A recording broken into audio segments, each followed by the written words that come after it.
Саламатсыңарбы, урматтуу окуучулар? Бүгүн биз силер менен Байыркы Грециянын маданияты жана диний ишенимдери деген теманы өтөбүз. Сабакты мен Турдубаева Гүлмайрам эжекеңиз өтөмүн. Бүгүнкү сабагыбыздын максаты балдар, силер Байыркы Грециянын маданияты, диний ишенимдери жөнүндө түшүнүк аласыңар. Андан сырткары карта менен иштөөнү, ошондой эле тарыхый инсандарга портрет түзүүнү калыптандырабыз. Бүгүнкү сабагыбыз бизге достукка, ыймандуулукка жана патриоттукка карай тарбияланууга багыт берет. Балдар, мен силерге үйгө тапшырма гректердин байыркы цивилизациясы деген теманы бергем. Анда үй тапшырмасы боюнча төмөнкү тесттик суроого жооп беребиз. Европанын түштүгүндөгү Балкан жарым аралында жайгашкан 4 тарабынан тең жер ортолук деңизди курчап турган Греция мамлекети канчанчы кылымда өнүккөн? Биздин заманга чейинки 9-8 кылымда, биздин заманга чейинки 16-13 кылымда, биздин заманга чейинки 5 кылымда. Балдар, тесттик суроого жооп берүү менен бирге бул сүрөткө маани берип карайбыз. Бул сүрөттөгү инсан ким? Тесттик суроо менен байланышы бар. Анда эмесе суроого жооп беребиз. Балдар, бул карта Байыркы Грециянын картасы. Биз өткөн сабакта өткөнбүз. Анда эмесе ушул карта бизге эмне жөнүндө баяндап берет? Миной цивилизациясы канчанчы миң жылдыктын ортосунда күчтүү вулкандын кесепетинен кулаган. Биздин заманга чейинки 1 миң жылдыктын ортосунда, биздин заманга чейинки 2 миң жылдыктын ортосунда, биздин замандын 2 миң жылдыгынын ортосунда. Балдар, мында дагы тесттик суроого жооп берүү менен бирге бул картага кыскача баяндама беребиз. Бул карта дагы тесттик суроо менен байланышта.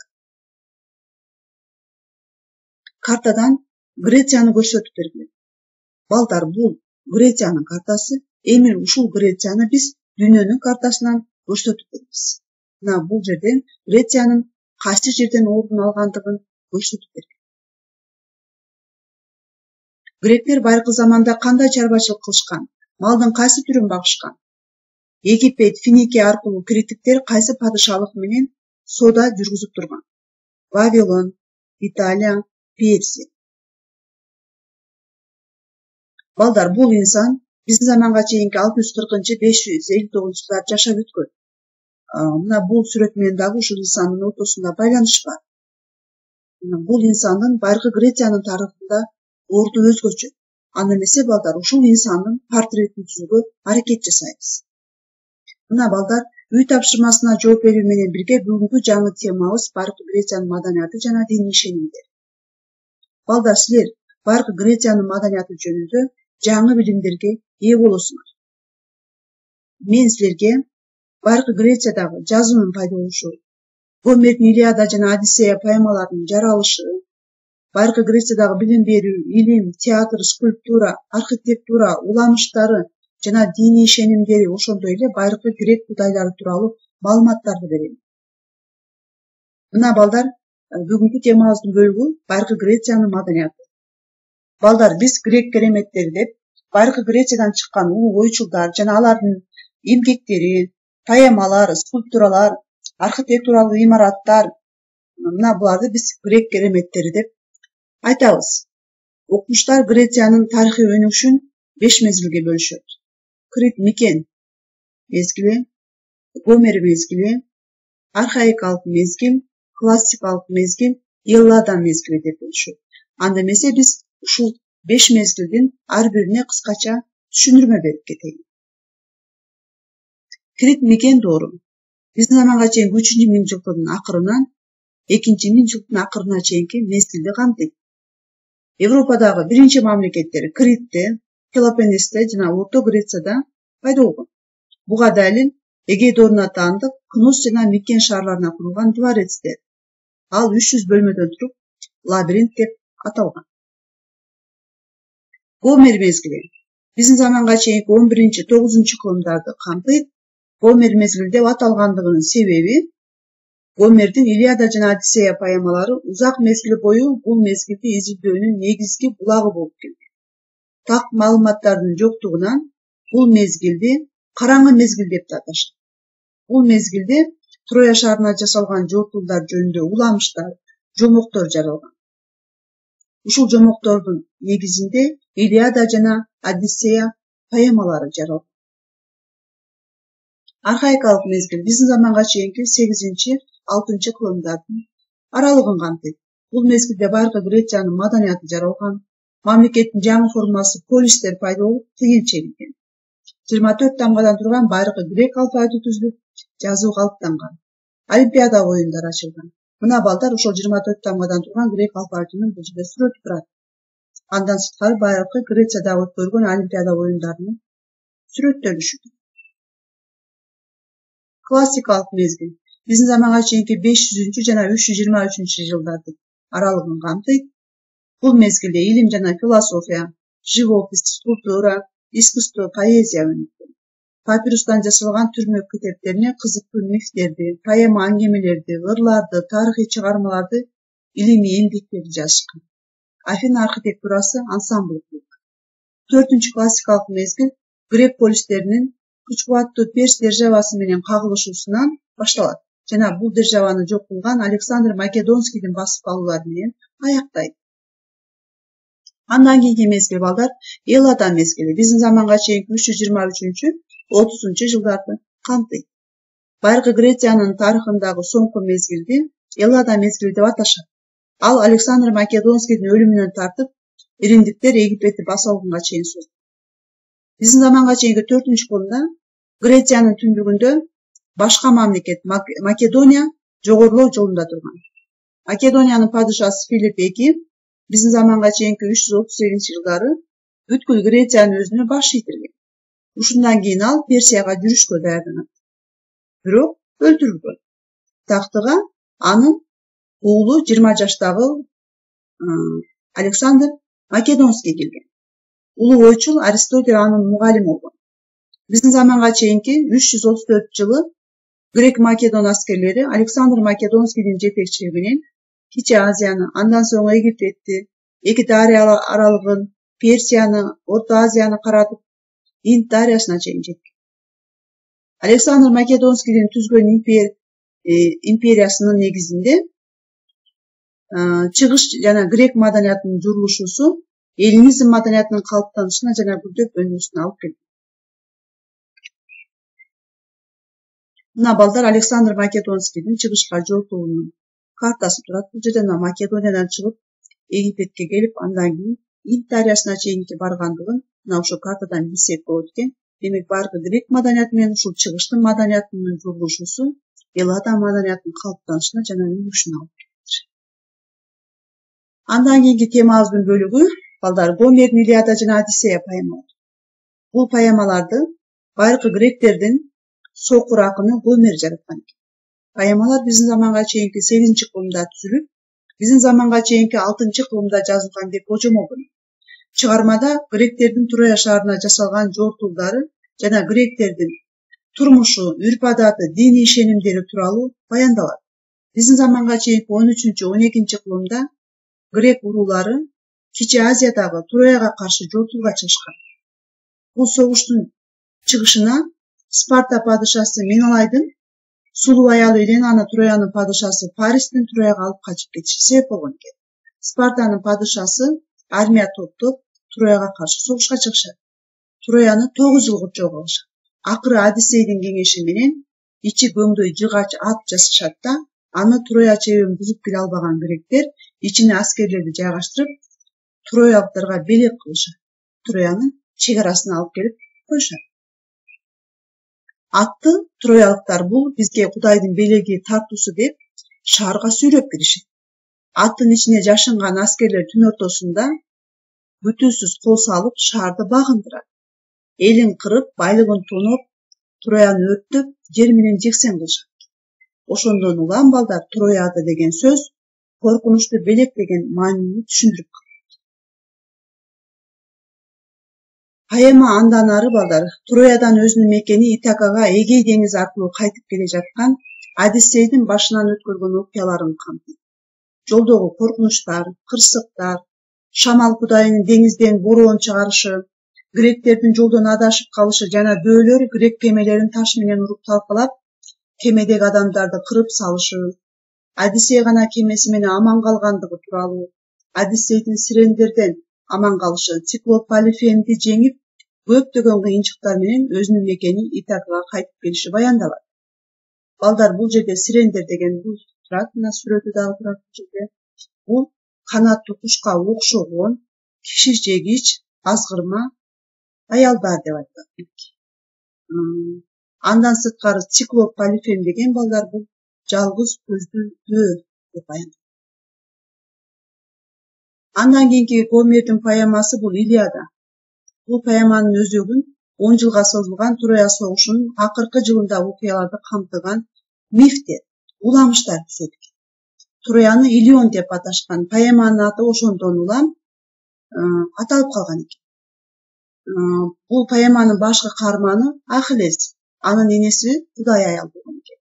Ахиллести өмүрүнүн коопсуздугу үчүн аны кичинекей кезинде эле Стикс дарыясына алып барып киренткен экен. Суунун касиети менен Ахиллестин денеси ок өтпөй, кылыч кесе албай турган болуп. Ахиллес сагылашуулардын биринде таманына сайылган жебеден каза болот. Мына балдар бул жерде Троянын жайгашкан ордун көрө алсак болот. Андан кийин Спартанын жайгашкан ордун ушул картадан көрө алсак. Мына балдар бул Трояга тиешелүү карта, мынакей Троянын Кичи Азияда жайгашкандыгы жана анын экинчи бир аты Илион деп берилгендигин ушул картадан көрсөк болот. Андан кийинки темабыздын бөлүгү балдар байыркы Грециядагы билим берүү. Афинада ата-энелер балдардын мамлекеттик мектептери болбогондуктан мугалимге акы төлөп окутушкан. Мектепте балдарды 3 мугалим окуткан. Мыйзам боюнча эркек балдар окууга милдеттүү болгон. Балдарды 7 жашынан баштап эле эсеп, жазуу үйрөтүлгөн. Гомер Гесиодонду акындардын ырларын жаттап, көркөм адабият окуган. Гректердин көпчүлүгү Илиада жана Одиссея поэмаларын жатка билишкен. Балдар биз Манас эпосун канчалык деңгээлде даңктасак, гректер дагы Илиада жана Одиссея поэмаларын ошончолук даңазбашкан. Андан сырткары балдар бийлөө, сүрөт тартуу, ырдоо өнөрүн үйрөнүшкөн. Ырдай бийлей албаган кишини гректер билимсиз деп эсептешкен. Эркек балдар 14 жашынан, кээ бир маалыматтарда 12 жашынан деп айтылат. Гимнастика менен машыгып, спорттун ар кандай түрлөрүн күрөш, найза, диск ыргытуу, чуркоо, узунлукка, бийиктикке секирүүнү үйрөнүшкөн. Мына балдар биз мектеп деп коебуз, школе. Мына ушул дагы грек сөзү экен. Бош убакыт, кол бош, эс алуу деген маани түшүнүлөт. Ал эми педагог, биз мугалим деп коебуз, мына ушул педагог деген сөз дагы бизче жаш баланы коштоп жүрүүчү деп аталат. Мына балдар байыркы грек илимпоздору. Мынакей дүйнөлүк илимди өнүктүрүүгө зор салым кошкон Гераклит, Демокрит, Гиппократ, Диоген, Аристотель жана тарыхтын атасы Геродот сыяктуу грек окуучулар чыккан экен. Азыркы дүйнө көп жагынан байыркы Грецияга милдеттүү деп айтат. Себеби бул салыштырмалуу кичинекей өлкө болсо дагы адамдын турмушунун бардык тармагын өнүктүрүүгө зор салым кошкон. Дүйнө жөнүндө, адам, медицина, саясат, искусство, адабият жөнүндө дүйнөгө көз караштар дал ушул Грецияда дүйнөлүк масштабта жаралган. Байыркы грек театры. Мына бул жерде балдар Дионис театрынын калдыгы турат. Дыйкандар шараптын кудайы Дионистин урматына байрамдарды белгилешип, шаар кыштактарды аралап салтанаттуу жүрүштөрдү уюштурушкан. Беттерине маска, текенин терилерин кийип алышып, Дионис жөнүндөгү мифтерди ырдап, Дионистин чорулоору сатираларды, андан сырткары мифтерди элестетип көрсөтүшкөн. Жүрүштүн катышуучулары шаардын же кыштактын атактуу кишилерин мыскылдап, көңүлдүү тамашаларды жасашкан. Оюн дөңсөөдө көрүүчүлөргө ыңгайлуу жерде өткөрүлгөн. Актерлор кийимдерин алмаштырыш үчүн дөңнүн ылдый жагына чатыр тигип алышкан. Кийин чатырдын ордуна имарат салып, аны оюн кое турган мезгилде кооздоп жасалгалашкан. Ал имарат скене деп аталат.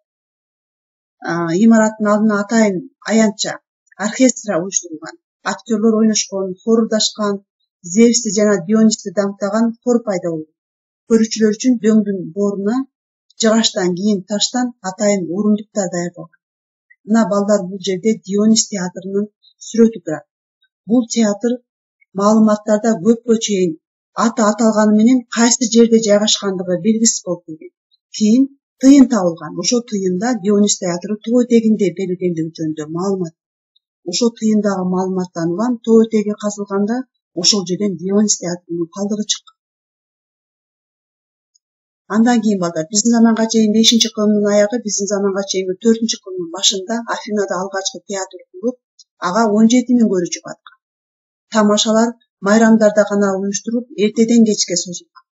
Трагедия, комедияларда ойногон актерлор ролдоруна жараша бетине маска кийип, ал маскалар адамдын кубанганын, кайгырганын, каарданганын, жалынып жалбарганын билдирип турган. Комедиялардын актерлору коомдогу ач көздүк, алдамчылык, туруксуздук, кошоматчылык, жалпоолук, коркоктук сыяктуу адамдагы жат көрүнүштөрдү ашкерелешкен. Мына балдар театр деген дагы грек тилинен алынган экен. Бизче которгондо оюн-зоок үчүн орун, скене коюлган оюн үчүн аянтча, оркестра бий үчүн орун, трагедия ичкыры, комедия күлкүлүү чыгарма. Мына балдар бул жерде дагы байыркы грек театрын сүрөт турат, анда ойногон актерлор, алар кийген маскалардын сүрөттөрү турат. Андан кийинки темабыздын бөлүгү балдар байыркы гректердин скульптурасы жана архитектурасы. Скульпторлор айкелдерди жасоого өзгөчө көңүл бурушкан. Айкелдердин көптүгүнөн тарыхчылар Афинада тирүү адамга караганда айкел көбүрөөк деп жазышкан. Афинадагы Парфенонду курууда жана Акрополду кайра курууда байыркы гректин белгилүү архитектору, скульптору Фиди архитекторлорго жетекчилик кылган экен. Фиди кудайлардын кудайы Зевстин дагы айкелин жасаган. Бул айкел дүйнөнүн 7 кереметинин бири. Айкелдин бийиктиги 12 метрди түзгөн, алтын жана пилдин сөөгүнөн жасалган. Анын курулушуна 200 килограмм алтын, 1 тонна пилдин сөөгү кеткен. Мына балдар байыркы Парфенон. Андан кийинки темабыздын бөлүгү балдар байыркы Грециянын уламыштары жана диний ишенимдери. Грек уламыштарынын негизин Геракл, Ахиллес, Тесей жана Аякыс сыяктуу баатырлардын эриктери жөнүндөгү мифтер түзөт. Байыркы гректер көп кудайга сыйынышкан. Гректер кудайларды Олимп тоосунда жашайт деп ойлошкон. Ошол себептен аларды олимпиялык кудайлар деп аташкан. Мына Олимпиялык тоосунун сүрөтү турат.